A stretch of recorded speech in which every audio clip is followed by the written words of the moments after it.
During his last few months in office, President Obama is working hard to resettle tens of thousands of Syrian refugees here in the United States. However, officials within the Obama administration seem to oppose his plans more than Republicans.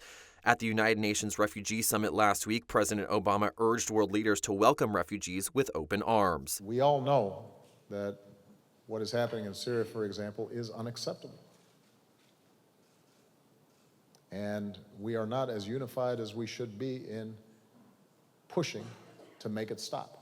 He claimed the world has not faced this big of a crisis since World War II. The president, along with other White House officials, say migrants can be vetted thoroughly to make sure they have no ties to terrorism.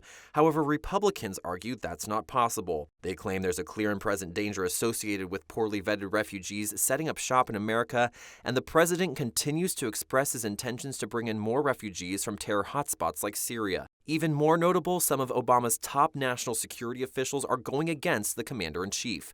Director of National Intelligence James Clapper said the Islamic State would likely try to infiltrate a U.S. refugee program in order to plot and carry out attacks here in the good old U.S. of A. Even more shocking, FBI Director James Comey sang a similar tune last year, claiming a number of people who were of, quote, serious concern slipped through the screening of Iraq war refugees. 2 of those were later arrested on terrorism charges. We don't have the U.S. Army presence and all of that would give us biometrics to query.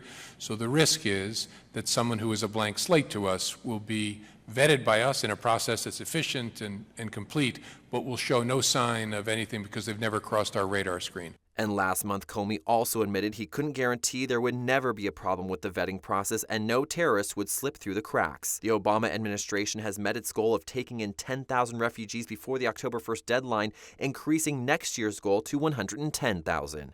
Carl Hensley, One America News.